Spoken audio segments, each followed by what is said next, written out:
Hello everyone, Gyandeep अकॅडमीमध्ये तुम्हाला सगळ्यांचं पुन्हा एकदा स्वागत आहे. या सेशनमध्ये आपण डिस्कस करूया मुख्य परीक्षा उत्तर लेखनाचा सराव. भूगोल विषयाचे जे काही प्रश्न असतील ते काय काय प्रश्न असू शकतात आणि त्यांची उत्तरं कशी लिहावी या मुद्द्यावर आपण इथे चर्चा करणार आहोत. तर सगळ्यात पहिला प्रश्न या ठिकाणी तुम्हाला दिसतोय तो आहे महाराष्ट्रातील राज्यांतर्गत स्थलांतराचे प्रवाह स्पष्ट करून त्यांची कारणे व परिणाम विशद करा. आता या ठिकाणी हा प्रश्न कुठे विचारला जाऊ शकतो, तर हा आपला GS1 चा क्वेश्चन असू शकतो MPSC मेन्सला. फाईन. आणि त्यामध्ये आपण बघतोय की भूगोल हा विषय दिलेला आहे महाराष्ट्राच्या विशेष संदर्भासह, आणि म्हणून आपण या ठिकाणी मुद्दा डिस्कस करतोय की महाराष्ट्रातील जे राज्यांतर्गत स्थलांतराचे प्रवाह आहे त्यांची कारणे नेमकी काय आहेत ती आपल्याला सांगायची आहे. त्यांची कारणे काय असतील आणि त्यांचे परिणाम काय आहेत या ठिकाणी आपल्याला परिणाम विशद करणे गरजेचे आहे.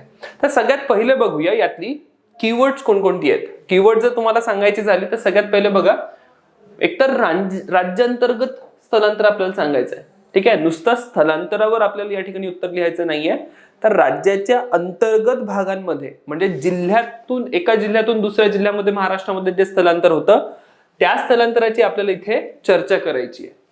त्यानंतर दुसरा जो मुद्दा आहे, दुसरा मुद्दा या ठिकाणी कीवर्ड तुम्हाला दिसेल तो म्हणजे प्रवाह. आता जेव्हा जेव्हा प्रवाह आपण म्हणतोय, प्रवाह म्हणजे काय, तर त्यामध्ये स्थलांतराचं एक सातत्य असेल. मे बी मागच्या 30 वर्ष 40 वर्ष 100 वर्षांचा त्याचा इतिहास असेल. आपण बघूया, उदाहरणं घेऊया, तेव्हा तो प्रवाह मुद्दा काय तो तुम्हाला आणखी एकदा स्पष्ट होईल. पण हे जे प्रवाह आपण म्हणतोय, प्रवाह म्हणजे काय, तर नुसतं एका जिल्ह्यातून दुसऱ्या जिल्ह्यातलं स्थलांतर आपण बघत नाहीये, तर ज्या ठिकाणी आपल्याला एक ट्रेंड दिसून येतो. जसं एक उदाहरण द्यायचं झालं तर कोकणातनं मुंबईमध्ये आपल्याला एक प्रवाहाचा किंवा स्थलांतराचा एक प्रवाह दिसून येतो. सिमिलरली मराठवाड्यातनं पुण्यामध्ये आपल्याला स्थलांतर होताना दिसून येतं. तर अशा प्रकारचा ट्रेंड किंवा प्रवाह जो असेल, स्ट्रीम ज्याला आपण म्हणतो, ती बघायची आहे. त्याची कारणे काय आहे ती सांगायची आहे आणि त्याचे परिणाम आपल्याला या ठिकाणी विशद करायचे आहे. ठीक आहे, आता हे जे कारणे काय असतील बघून घेऊ, कोणकोणत्या गटात आपण किंवा कोणकोणत्या प्रकारची कारणे आपल्याला इथे दिसतात. आणि परिणाम जे असतील, आगमन क्षेत्र आणि निर्गमन क्षेत्र म्हणजे ज्या भागामध्ये स्थलांतराचे प्रवाह येत आहेत किंवा स्थलांतरित लोक येत आहेत तिथे काय परिणाम असतील, आणि त्यानंतर ज्या भागातनं स्थलांतर होत आहे तिथे काय परिणाम असेल, त्या दोन्ही मुद्द्यांची आपल्याला या ठिकाणी चर्चा करायची. आता सगळ्यात पहिले coming back to basics, introduction काय असेल. अगेन इंट्रोडक्शन मध्ये तुम्ही या ठिकाणी फॅक्ट अप्रोच यूज करू शकता किंवा डिफिनेशन अप्रोच यूज करू शकता. एकदा प्रश्नाकडे बघा पुन्हा, त्या ठिकाणी तुम्हाला दिसेल की तुम्ही कोणता अप्रोच या ठिकाणी घेणे गरजेचे असेल. ऑलरेडी सांगितलं, बेसिक गोष्टींची डिफिनेशन लिहत बसणे हे चुकीचं असेल. इतके चांगले मार्क्स त्याला मिळणार नाही. या ठिकाणी अनेक लोक चूक करतील की राज्यांतर्गत स्थलांतर किंवा स्थलांतर काय आहे, स्थलांतराची डिफिनेशन सोबत या ठिकाणी सुरुवात केली जाईल. पण ही जी डिफिनेशन द्याल खूप बेसिक गोष्ट आहे. प्रश्नामध्ये मूळ मुद्दा जो विचारलाय तो कारणे आणि परिणाम विचारलेला आहे.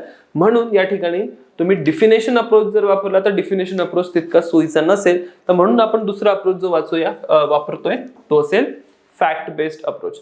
आता फॅक्ट या ठिकाणी मेन्शन करताना फॅक्ट तुमचे जो रेडी असले पाहिजे. मी वारंवार हेच सांगेन की बघा, एका दिवसात हे तयार होत नाही. जवळजवळ वर्ष 1.5 वर्षाचा कालावधी असेल. रोज तुम्ही वाचत चलाल, रोज असे फॅक्ट जे आहेत ते कलेक्ट करत चलाल आणि त्यातनं तुमची एक सखोल तयारी, एक परिपूर्ण तयारी जी आहे ती तुम्हाला होताना दिसते. आता जेव्हा आपण या ठिकाणी फॅक्ट म्हणतो तर निश्चितच स्थलांतरासंबंधातच काहीतरी मला एक फॅक्ट प्रेझेंट करावं लागेल. काय नेमका फॅक्ट असू शकतो, तर मी हे सांगू शकतो की बघा, महाराष्ट्रामध्ये स्थलांतरितांचं प्रमाण किती आहे किंवा महाराष्ट्रामध्ये स्थलांतरितांचा आकडा किती आहे. तर साधारणतः असं म्हटलं जातं जनगणनेनुसार महाराष्ट्रामधील 5 कोटी लोकसंख्या जी आहे ही स्थलांतरितामध्ये गणली जाते. जवळजवळ 5 कोटी लोकसंख्या महाराष्ट्रामध्ये ही राज्यांतर्गत स्थलांतर केलेली लोकसंख्या आहे. तर हा एक अतिशय महत्वाचा आकडा जो आहे, हा आकडा आपल्याला लक्षात ठेवणे गरजेचे आहे. ठीक आहे, तर सगळ्यात पहिले आपण इंट्रोडक्शन दिलं की बघा, महाराष्ट्रामध्ये राज्यांतर्गत स्थलांतराचं प्रमाण जे आहे ते जवळपास 5 कोटीच्या आसपास आपल्याला दिसतं जनगणना 2011 नुसार. तर हे झालं तुमचं इंट्रोडक्शन. त्यानंतर तुम्ही सांगाल की बघा, जी काही स्थलांतराची कारणे आहेत ही खालील प्रमाणे आहे. तर कारणांचं जी काही असेल या ठिकाणी आपण कारणे बघू शकतो. कारणे जी आहेत स्थलांतराची ही आर्थिक कारणे असू शकतात. ठीक आहे, किंवा स्थलांतराची जी कारणे आहेत ही पर्यावरणीय किंवा भौगोलिक कारणे असू शकतात. ठीक आहे. जिओग्राफिकल जे काही आपण फिजिकल जिओग्राफीचा पार्ट या ठिकाणी इम्प्लिमेंट करू शकतो, हवामानाची चर्चा करू शकतो, संसाधनांची चर्चा करू शकतो, आणि त्यानंतर दुसरा जो मुद्दा असेल तो आर्थिक असेल. आता सगळ्यात पहिले जर आर्थिक कारणे सांगायची झाली, राईट, पण आर्थिक कारणे तुम्ही सांगण्याच्या अगोदर या ठिकाणी एक मुद्दा जो तुमच्या हातून सुटेल तो असेल स्थलांतराचे प्रवाह नमूद करणे. बघा, स्थलांतराचे प्रवाह कोणते आहे हे विचारलेलं नाही. ठीक आहे, तुम्हाला हे नाही सांगायचं आहे की स्थलांतराचे प्रवाह कोणते आहे, पण या ठिकाणी इनडायरेक्टली तुम्हाला हे मेन्शन करावे लागेल की हे स्थलांतराचे प्रवाह नेमके काय काय आहेत, कुठे कुठे स्थलांतर होतं. कारण की विचारलेलं जरी नसेल तरी सुद्धा त्याच्याच सभोवताल तुम्ही आन्सर लिहत आहात, त्याला धरून तुम्ही आन्सर लिहत आहात, कुठेतरी तो तुमच्या क्वेश्चनचा कंटेक्स्ट आहे, तो तुमच्या प्रश्नाचा संदर्भ आहे. म्हणून तुम्हाला स्थलांतराचे प्रवाह महाराष्ट्रात कोणकोणते आहे हे सांगणं गरजेचं आहे. आता डायरेक्ट उत्तरामध्ये लिहू नका हे मी सांगतोय. त्याचं कारण असं, कारण की तुम्ही डायरेक्ट उत्तरामध्ये लिहिण्यापेक्षा तुम्ही एक कल्पकतेने ही स्थलांतराची जी प्रवाह आहे या ठिकाणी मांडू शकता. एक कल्पकता जर दाखवायची असेल तर महाराष्ट्राच्या नकाशावर तुम्ही हे स्थलांतराचे प्रवाह जे आहे की कोकणातनं मुंबईमध्ये स्थलांतर होतं, मराठवाड्यातनं पुण्यामध्ये स्थलांतर होतं, किंवा नागपूर असेल, अमरावती असेल, किंवा असे जे काही विदर्भातील अर्बन एरियाज आहे, शहरी भाग आहे, या शहरी भागातून शहरी भागात स्थलांतर होतं. जर प्रवाह महाराष्ट्रातले बघायचे असेल तर प्रामुख्याने आपल्याला 3 प्रवाह महाराष्ट्रामध्ये दिसतात. सगळ्यात पहिला जो प्रवाह स्थलांतराचा महाराष्ट्रामध्ये आहे तो असेल कोकण ते मुंबई. त्यानंतर दुसरा जो स्थलांतराचा प्रवाह आपल्याला महाराष्ट्रामध्ये दिसतो तो असेल मराठवाडा ते पुणे, किंवा मराठवाडा ते पश्चिम महाराष्ट्र सुद्धा या ठिकाणी तुम्ही म्हणू शकता, राईट. आणि तिसरा जो या ठिकाणी स्थलांतराचा प्रवाह आहे तो असेल की महाराष्ट्रातील जी नागरी केंद्रे आहेत, ठीक आहे, नागरी केंद्रांमधून प्रामुख्याने मुंबई किंवा पुणे या 2 महानगरांमध्ये होणारा स्थलांतर.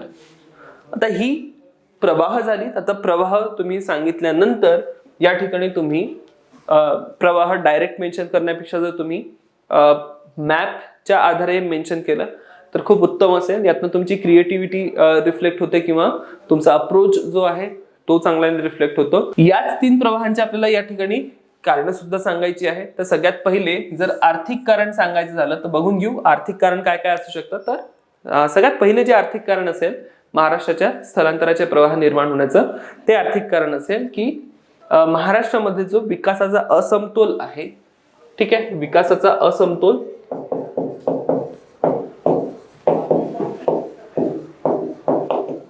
हे एक सर्वात महत्वाचं आर्थिक कारण आपल्याला दिसू शकतं. आणि त्यामध्ये मग आपण सांगू की बघा, विकासाचा असमतोल असल्या कारणाने जेही महाराष्ट्रातील इतर नागरी केंद्रे आहेत किंवा शहर आहेत त्या भागातून आपण बघतो की मुंबई आणि पुणे यासारख्या नागरी केंद्रांमध्ये स्थलांतर होताना आपल्याला दिसून येते. त्यानंतर दुसरा एक महत्वाचा मुद्दा आर्थिक कारणांमध्ये तुम्ही म्हणू शकता. आर्थिक कारणांमध्ये महाराष्ट्रातील कृषी परिस्थिती जी आहे किंवा कृषी व्यवस्था जी आहे, ही कृषी व्यवस्था सुद्धा तुम्ही या ठिकाणी सांगू शकता की महाराष्ट्रातील मराठवाडा असेल, विदर्भ असेल, यासारख्या भागांमध्ये जी कृषीची स्थिती आहे ती काही इतकी चांगली नाहीये, किंवा कृषी उद्योगातून मिळणारं जे उत्पन्न आहे, कृषी उद्योगातून मिळणारं उत्पन्न हे पुरेसं नसल्यामुळे सुद्धा आपल्याला मराठवाडा किंवा कोकण यांच्या ग्रामीण भागातून मुंबई किंवा पुणे यासारख्या शहरांमध्ये स्थलांतर होताना दिसून येतं. तर ही प्रमुख 2 आर्थिक कारणं झाली जी आपल्या महाराष्ट्रातील स्थलांतराचे प्रवाह निर्माण करण्याची आर्थिक कारणं आपण म्हणू शकतो. त्यानंतर जर पर्यावरणीय कारणे सांगायची झाली तर पर्यावरणीय कारणांमध्ये आपण प्रामुख्याने या ठिकाणी म्हणू शकतो की बघा, जे दुष्काळग्रस्त प्रदेश आहेत किंवा अवर्षणग्रस्त प्रदेश आहेत त्याची तुम्ही या ठिकाणी चर्चा करू शकता. फाईन. सगळ्यात पहिले मराठवाड्यासारखे अवर्षणग्रस्त भाग जे आहेत त्या भागांमध्ये पाण्याची अनुपलब्धता हा एक महत्वाचा मुद्दा असेल. संसाधनांची अनुपलब्धता हा दुसरा एक मुद्दा असेल, कारण की पाणी उपलब्ध नाही तर निश्चितच इतर संसाधनं जी आहे, इतर संसाधनं या ठिकाणी उपलब्ध नाही. आणि म्हणून मोठ्या प्रमाणात आपण बघतो की जे मराठवाड्यासारखे भाग आहेत, मराठवाड्यासारख्या भागांमधून या ठिकाणी पुण्यासारख्या भागांमध्ये स्थलांतर होताना आपल्याला दिसून येतं. दुसरा पर्यावरणीय कारण तुम्ही देऊ शकता पूर. कोकण किंवा इतर जे काही भाग आहेत त्या भागांमध्ये आपण बघतो कोकण म्हणा किंवा पश्चिम महाराष्ट्रातला दक्षिणेकडला एक काही भाग आहे, पूर्व महाराष्ट्रातला काही भाग आहे, ही पूरग्रस्त प्रदेश आहेत. आणि या पूरग्रस्त प्रदेशांमध्ये अगेन जीवनमान जे असतं मोठ्या प्रमाणात विस्कळीत असतं आणि त्यामुळे सुद्धा आपण बघतो की महाराष्ट्रात अनेकदा स्थलांतराचे प्रवाह निर्माण होतात. तोही एक मुद्दा तुम्ही या ठिकाणी मांडू शकता. तर ही काही महत्वाची कारणे आपण बघितली स्थलांतराचे प्रवाह उत्पन्न होण्याची, ज्यामध्ये आर्थिक कारणे असतील किंवा पर्यावरणीय कारणे असतील. आता खूप कारणं लिहत बसू नका, दोन तीन कारणं जरी तुम्ही लिहिलात आणि ती थोडीशी एक्सप्लेन केलात तर ते व्यवस्थित असेल, कारण की यापुढे आपल्याला परिणाम सुद्धा लिहायचे, राईट. आणि जर तुम्ही खूप जास्त कारणं लिहत बसला तर तुम्ही परिणाम तितके जास्त लिहू शकत नाही आणि कुठेतरी तुमचं आन्सर जे आहे एका साईडला फ्लिप झाल्याचं दिसेल आणि म्हणून ते परफेक्ट किंवा एक आदर्श उत्तर जे असलं पाहिजे तशा प्रकारचं ते उत्तर नसेल. म्हणून आपण प्रयत्न काय करू, ही जी कारणे आहेत, कारणे आपण 2 किंवा 3 प्रत्येक गटासाठी कारण या ठिकाणी मेन्शन करू. या नंतरची परिणाम आपल्याला सांगणे अपेक्षित आहे. आता बघा, साधारणतः आपल्या डोक्यामध्ये इमेज जी असते, जेव्हा आपण स्थलांतर म्हणतो, स्थलांतराचे नकारात्मक परिणाम जे आहे, नकारात्मक परिणाम तुमच्या डोक्यात येतील. पण प्लीज सकारात्मक आणि नकारात्मक दोनही प्रकारचे परिणाम तुम्ही या ठिकाणी लिहिणं आवश्यक आहे. परिणाम लिहत असताना निर्गमन क्षेत्रावर जे काही परिणाम होतील, सकारात्मक परिणाम असतील, जे आर्थिक असेल, या ठिकाणी प्रेषण जे उपलब्ध होईल, कारण की जी लोक बाहेर गेलेली आहेत ती घरी वापस पैसा पाठवतील, तर त्यामुळे आर्थिक उन्नती त्या ठिकाणी होताना आपल्याला दिसेल. सामाजिक स्तरावर सुद्धा तुम्ही बघू शकता, जेव्हा सधनता वाढते, निश्चितच समाजातील जे आपण ताण बघतो, समाजात जातील ताण थोडासा कमी होताना बघतो. किंवा सांस्कृतिक मुद्दे सुद्धा या ठिकाणी तुम्ही इंट्रोड्यूस करू शकता की शहरी संस्कृती जी आहे, शहरी संस्कृतीचं निर्गमन क्षेत्रामध्ये तुम्ही अस्तित्व हळूहळू निर्माण होताना बघू शकता. असे अनेक सामाजिक मुद्दे तुम्ही इथे मांडू शकता. लोकसंख्या शास्त्रीय परिणाम तुम्ही म्हणू शकता की लिंग गुणोत्तर जे आहे, लिंग गुणोत्तर, वय संरचना यासारख्यांमध्ये सुद्धा या ठिकाणी बदल होईल. त्यानंतर काही नकारात्मक मुद्दे सुद्धा सांगू शकता की नकारात्मक मुद्द्यांमध्ये तुम्ही बुद्धिवहन सांगू शकता की ही जी निर्गमन क्षेत्र आहे, निर्गमन क्षेत्रांमध्ये बुद्धिवहन होताना आपल्याला दिसू शकतं. त्यानंतर सामाजिक स्तरावर सांगायचं झालं तर त्यामध्ये सुद्धा अनेक परिवार असतील ज्यांनी स्थलांतर केलं त्यांच्याकडे सधनता येईल, ज्यांनी स्थलांतर नाही केलं त्यांच्याकडे इतकी सधनता असणार नाही आणि म्हणून आर्थिक जी प्रॉब्लेम आहेत किंवा आर्थिक आपण दरी जी आहे म्हणू शकतो, या ठिकाणी आर्थिक दरी दोन्ही गटांमध्ये वाढताना आपल्याला दिसून येऊ शकते. सिमिलरली लोकसंख्याशास्त्रीय नकारात्मक सिद्धांतच आपण बघितले, लोकसंख्याशास्त्रीय परिणाम जे बघितले नकारात्मकच होते, प्रामुख्याने लिंग गुणोत्तर कमी वाढलेलं असेल या भागांमध्ये आणि वय संरचना जी आहे वय संरचनेमध्ये बदल झालेला असेल. आगमन क्षेत्रामध्ये सकारात्मक आणि नकारात्मक दोन्ही परिणाम असतील. सकारात्मक परिणाम सांगायचं झालं तर आर्थिक वाढ होणे हे एक अतिशय महत्वाचा सकारात्मक परिणाम आहे. पण त्याच बाबतीत नकारात्मक परिणाम जर तुम्ही बघितला, नागरीकरण आणि त्याच्या समस्या असतील, हा एक खूप मोठा नकारात्मक परिणाम तुम्हाला या ठिकाणी दिसतो. सिमिलरली सामाजिक परिणाम जे तुम्ही बघाल, सामाजिक परिणाम चांगले असतील कारण की गावातला जो जातीभेद आहे तो आपल्याला इथे त्याचं निर्मूलन होताना दिसून येतं. पण दुसरा सामाजिक परिणाम जर तुम्ही बघितला, परकीय भयगंड किंवा झेनोफोबिया ज्याला म्हटलं जातं, झेनोफोबिया या ठिकाणी असू शकतो. लोकसंख्याशास्त्रीय परिणाम म्हटलं की लिंग गुणोत्तर अतिशय कमी झालेलं आपल्याला या ठिकाणी दिसेल आणि त्यानंतर जी वय संरचना आहे ही अतिशय कार्यशील गटात वय संरचना तुम्हाला या ठिकाणी दिसून येते. तर ही झाली परिणाम सकारात्मक आणि नकारात्मक. आता यानंतर कन्क्लुजन कसं असेल, अगेन कन्क्लुजन जे आहे थोडंसं एक सकारात्मक उपाय सुचवणारं कन्क्लुजन तुम्ही देऊ शकता. त्यामध्ये तुम्ही सांगू शकता की बघा, स्थलांतर जे आहे स्थलांतराचा आगमन आणि निर्गमन क्षेत्रांवर परिणाम आहे आणि या संबंधात जे काही उपाययोजना केल्या जाऊ शकतात त्या सगळ्या उपाययोजना सांगा थोडक्यामध्ये, किंवा काय काय तुमच्याजवळ सोल्युशन त्याचं असू शकतं, त्या सोल्युशनची तुम्ही या ठिकाणी चर्चा करा. तर हा झाला लोकसंख्येच्या स्थलांतरासंबंधात प्रश्न. पुढचा एक बेसिक प्रश्न आपण या ठिकाणी घेऊया. UPSCने हा प्रश्न विचारलेला आहे, साधारणतः असाच प्रश्न होता. तपांबर हा एक अतिशय महत्वाचा वायुमंडलीय स्तर आहे जो हवामान प्रक्रिया निर्धारित करतो. कसे, हे आपल्याला या ठिकाणी सांगायचं आहे. ठीक आहे, आता हा जो प्रश्न विचारला गेलाय फेअरली बेसिक क्वेश्चन आपण या ठिकाणी याला म्हणू शकतो. जर कीवर्ड सांगायची झाली या प्रश्नातली तर कीवर्ड बघा, कीवर्ड आहे तपांबर, दुसरं कीवर्ड आहे की हवामान प्रक्रिया आणि तुम्हाला सांगायचं आहे की हे कसं होतं. सो अप्रोच काय असेल? अप्रोच अगेन काही अप्रोच फॅक्ट बेस्ड असू शकतो किंवा डिफिनेशन बेस्ड असू शकतो. आता या ठिकाणी कारण की हे स्टॅटिक क्वेश्चन्स आहेत, these are like fairly static question. तुमच्या पुस्तकामध्ये जसं कंटेंट दिला आहे बहुधा जशाच तसं तुम्हाला हा या ठिकाणी उतरवणे आहे. या ठिकाणी काही खूप जास्त फॅक्ट्स तुम्ही देऊ शकत नाही. एक सिंपल तुमचं इंट्रोडक्शन असेल की बघा तपांबर हा सर्वात खालचा थर असतो, ठीक आहे. त्याची जी काही तपांबराची व्याप्ती असेल, तपांबराची व्याप्ती 18 किलोमीटर पर्यंत आपल्याला तपांबराची व्याप्ती दिसते. आणि सर्वसाधारणपणे तपांबराच्या या स्तरामध्ये आपल्याला वायुमंडलीय घटना जी आहे, वायुमंडलीय घटना होताना दिसून येतात, ठीक आहे. तर हे एक सिंपल इंट्रोडक्शन, कारण की काही खूप जास्त व्हेरिएशन या इंट्रोडक्शन मध्ये होऊ शकत नाही. फॅक्ट आणि डिफिनेशन या दोन्हींना एकत्र करून तुम्ही या ठिकाणी एक सिंपल इंट्रोडक्शन लिहू शकता. त्यानंतर दुसरा मुद्दा या ठिकाणी आहे की तुम्हाला काय काय मुद्दे मांडणे अपेक्षित आहे. फाईन. सगळ्यात पहिला जर तुम्ही टॉपिक या ठिकाणी बघितला, बॉडीचा जो काही टॉपिक असेल या ठिकाणी जर तुम्ही बघितला, तर तुम्हाला सांगावं लागेल की तपांबराचा विस्तार किती आहे, राईट. म्हणजे तपांबरामध्ये त्याला आपण पर्यावरणाचा अतिशय महत्वाचा थर का म्हणतो ते सांगायचं ऑलरेडी आहे आपल्याला, का म्हणतोय. पण त्यामध्ये मुद्दा लक्षात घ्या, तुम्ही तपांबर त्याची एक विवरण न देता तुम्ही जर सांगायला गेला की तपांबराचं महत्व काय आहे, तर ते तितकं योग्य नसेल, ठीक आहे. तर म्हणून आपण थोडक्यात आपण हे सांगू की बघा तपांबराचा विस्तार काय किंवा तपांबराचा एकंदरीत स्ट्रक्चर कसं आहे. त्यामध्ये तुम्हाला सांगावं लागेल की तपांबराचा थर जो आहे पृथ्वीच्या भूपृष्ठ भागापासून तर जवळजवळ 16 ते 18 किलोमीटर पर्यंत तुम्हाला तपांबराचा विस्तार दिसतो. त्यामध्ये तुम्हाला हे सुद्धा सांगावं लागेल की तपांबर हा पृथ्वीवरचा एकमेव थर आहे ज्यामध्ये हवेची ऊर्ध्वाधर हालचाल होताना आपल्याला दिसून येते. तर ही तुम्ही सांगितलं की त्याचा विस्तार काय आहे ते तुम्ही स्पष्ट केलं. डायग्राम काढा या ठिकाणी, डायग्राम सोबत तुम्हाला हा विस्तार सांगणे अपेक्षित आहे. त्यानंतर परिस्थिती, काय परिस्थिती आहे, ऑलरेडी मी एका शब्दात तुम्हाला सांगितली होती की या ठिकाणी काय परिस्थिती आहे. तर याचा विस्तार भूपृष्ठापासून तर 16 किलोमीटर किंवा 18 किलोमीटर पर्यंत विस्तार आहे. सोबतच या थरामध्ये आपल्याला काय दिसून येतं, तर या थरामध्ये आपल्याला दिसून येतं की हवेची ऊर्ध्वगामी हालचाल आहे. हवा जी आहे सतत हालचाल करत आहे, वर खाली हालचाल हवेची होते. तर अशा प्रकारची परिस्थिती या ठिकाणी तुम्हाला तपांबरामध्ये दिसेल.